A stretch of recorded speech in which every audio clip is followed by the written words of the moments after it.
In this video, we're going to introduce the concept of resistance and then also introduce the Ohm's law, which relates the voltage and current across the resistive element.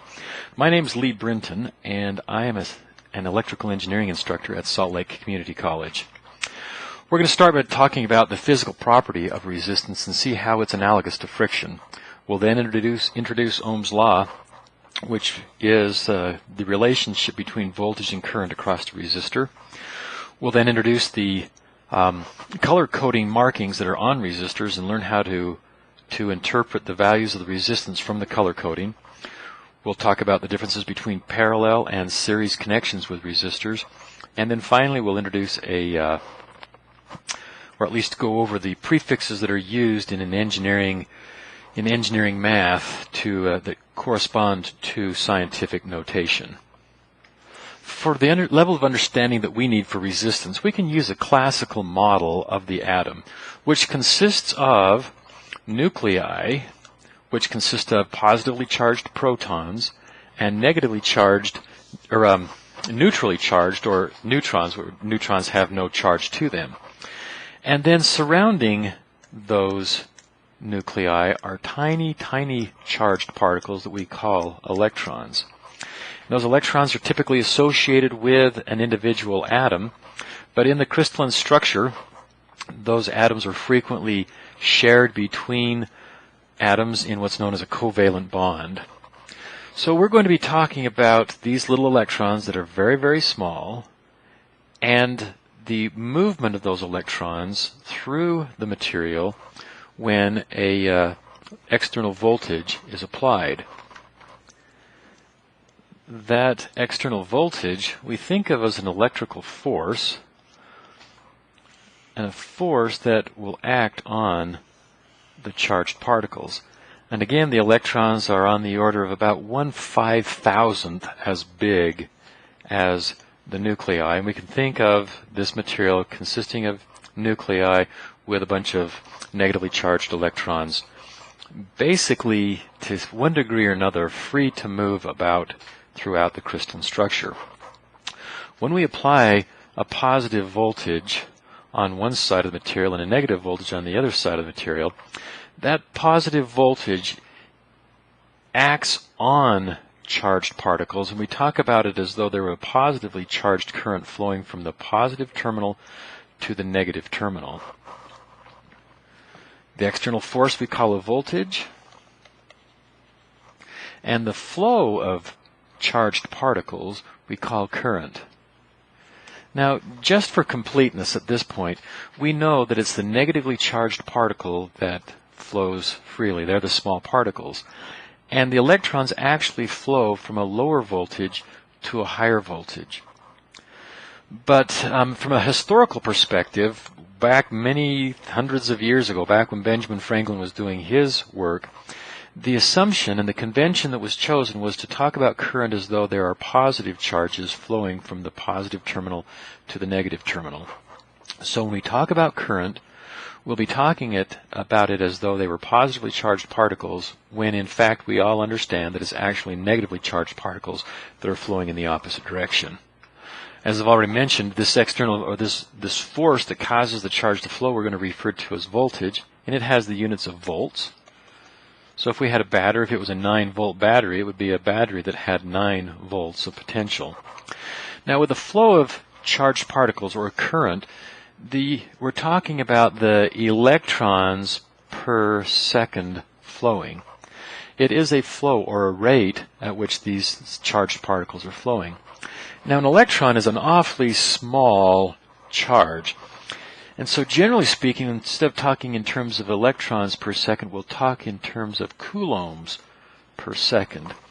Where with a coulomb, there are 6.2 times 10 to the 18th electrons per coulomb.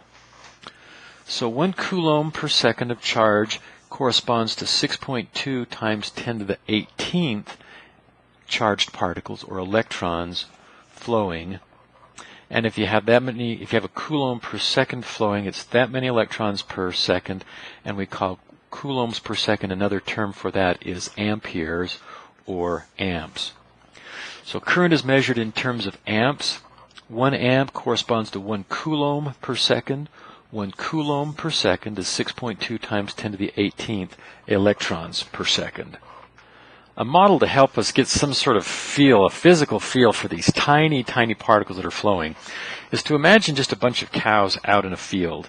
And you've got a bunch of flies swarming around the cows. The flies are on the order of 1/5000th the size of a cow, maybe even smaller than that. Now imagine you've got wind blowing. You've got all these little flies there. As the wind blows, if it's strong enough to blow the flies will be moving on through. Some of them are going to bump into cows and not be able to flow through, but others will be able to pass through without being interrupted by the cows.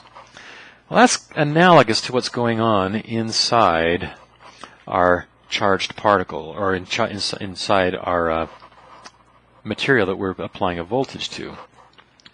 We apply a voltage on one side relative to the other. We have nuclei within the material. The nuclei are surrounded by negatively charged particles. As those particles are accelerated by the external voltage, some of those electrons are going to hit the nuclei and bounce back and not make it through, while others will be able to go on through and will actually have current flowing through the material. Now, some materials hold on to their electrons more tightly than other materials, and some materials have more electrons than others. We're going to break down or categorize materials into three different three different groups. We'll talk about conductors and insulators, and then somewhere in between conductors and insulators are what are known as semiconductors. Conductors are typically metals.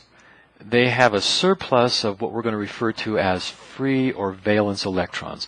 Electrons which are not tightly held to the nucleus of the structure. Those electrons are free to flow when an external voltage is applied. So conductors will conduct electricity or conduct current, the flow of charge through them, well.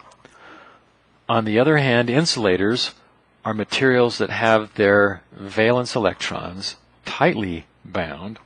There's not a surplus of free electrons to move, and so current doesn't flow freely through a conductor or through an insulator. Insulators are plastics, ceramics. Air is another very good insulator. And then, as we mentioned, somewhere in between are other materials which under certain circumstances serve as relatively good conductors, and under other circumstances will serve as insulators. Resistance is analogous to friction. Friction is the physical property of materials that when one rubs against the other, there is a loss of energy due to a grinding or a rubbing process. When we're talking about electrical systems, energy is lost from the electrons as they bump into, again we're using this classical model of the electrons bumping into the nucleus and not being able to pass on through the material. In the process of doing so, those electrons give off the energy that they had, and that energy then is transformed into heat. So resistance and friction are similar in that sense. Another way that they're similar is that friction isn't necessarily good or bad. It's neither beneficial or detrimental. It depends on the application. If we're talking about an engine with pistons, we don't want friction. In fact, we'll lubricate the pistons to make it so that we're to minimize the amount of friction. On the other hand, when you're driving a car and you want the tires to be able to turn against the road and accelerate against the road, or if you're in a slippery condition, you'd like to have good friction to keep from spinning out. So here, in one application, friction is undesirable, and in another application, friction is very much desirable. Similarly, with electrons and electricity. In some instances, resistance is exactly what we want.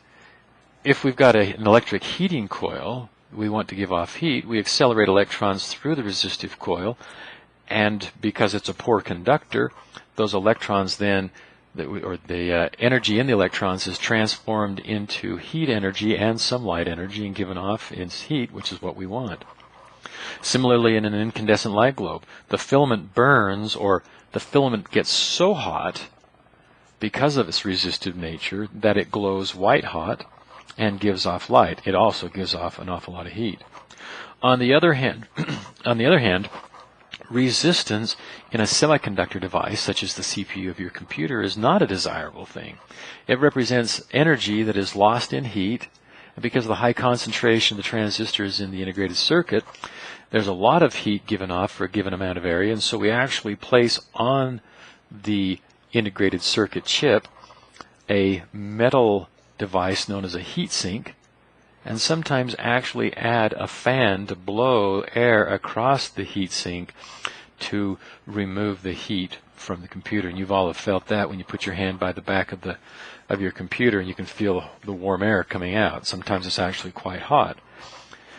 That heat is energy that's lost from electrons moving through the material, losing their energy because of resistance.